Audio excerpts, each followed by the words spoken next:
Le prophète sallallahu alayhi wa sallam nous dit que l'enfer a été voilé bishahawat, par des désirs et des plaisirs interdits.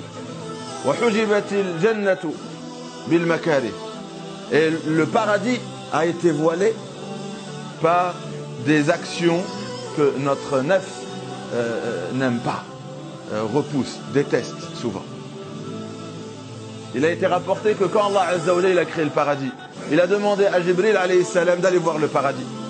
Et que contient le paradis? Quand Jibril a vu le paradis, il a dit: oh Allah, toute personne qui entend parler de ce que contient le paradis va faire l'effort qu'il faut pour y rentrer. Et après Allah, il a recouvert le paradis par les actions, les choses à traverser pour finir au paradis. Donc il a voilé le paradis par un voile qu'on doit traverser pour aller au paradis. Et quand Jibril est reparti et Allah lui a dit: va voir, et il a vu, il a dit: je crains que personne ne puisse y rentrer.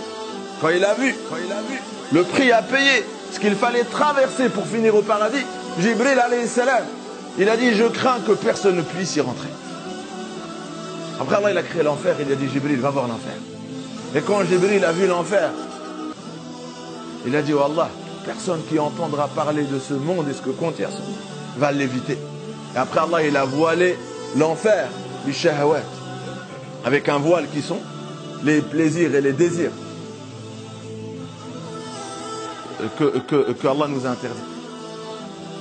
Et quand Jibril a vu, il lui a dit: maintenant va voir. Et quand il a vu le voile qui menait en enfer, c'est-à-dire les choses qui, si on les fait, mènent en enfer, il a dit: je crains que personne ne puisse être épargné. Je crains que personne ne puisse être épargné. Ce hadith nous explique que les portes du paradis et les portes de l'enfer sont déjà sur terre. On est dans une dimension où on peut, par les actions que nous choisissons de faire tous les jours, passer à une autre dimension. C'est-à-dire les portes du paradis sont sur terre et les portes de l'enfer sont sur terre. Maintenant, c'est à toi de te poser la question. Quand le prophète sallallahu alayhi wa sallam te dit que le paradis, pour aller au paradis, pour finir au paradis, tu dois traverser un voile qui est sur terre. Et ce voile, il a appelé le makari, des choses que ton âme, que ton nefs n'aime pas forcément. Comme Allah dit dans le Coran, Allah vous a prescrit le combat alors qu'il est détestable pour vous. Mais peut-être que vous détestez quelque chose, mais qui est en réalité un bien pour vous. Et peut-être que vous n'aimez pas quelque chose, ou vous aimez quelque chose et c'est un mal pour vous. C'est Allah qui sait, vous ne savez pas. De la même façon que tu veux éviter l'enfer, mais tu es en train de faire ce qui mène en enfer. Et c'est ça le défi. Allah il dit: les bienheureux, ceux qui réussiront leur passage sur terre, c'est ceux qui s'écarteront de l'enfer et iront au paradis. Et comment on s'écarte de l'enfer et on va au paradis sur terre? Puisque les portes sont là.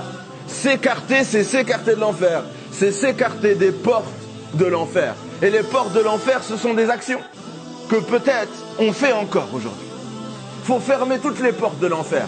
Si tu vois que dans ta vie, ces portes sont ouvertes et c'est des portes que tu traverses tous les jours, ben sache que c'est l'enfer. On n'est pas égaré, alhamdoulilah. Allah il nous a donné le Coran. Il nous a montré c'est quoi ces portes. Le problème, c'est d'être dans l'illusion que non, moi, je vais traverser dans ma vie, toute ma vie, les portes de l'enfer et je vais finir au paradis. Réveille-toi. Il faut être réaliste. Il ne faut pas rêver. Allah, il nous a envoyé des prophètes pour nous montrer les portes du paradis et les portes de l'enfer. Et ce que l'islam nous demande, c'est tout simple. Ferme toutes les portes qui mènent en enfer de ta vie. Dans ta vie à toi, ferme-les. Et n'ouvre qu'une porte qui mène au paradis. Et on connaît, ce sont des actions. Il y a des actions qui causent notre rentrée, Inch'Allah, au paradis, et des actions qui causera l'enfer pour beaucoup de gens sur terre. Et voilà, le prophète sallam, il nous a sauvés. Comment? En nous montrant ces portes. Allah nous a guidés comment? En nous montrant ces portes. Mais concrètement, il faut le choisir tous les jours.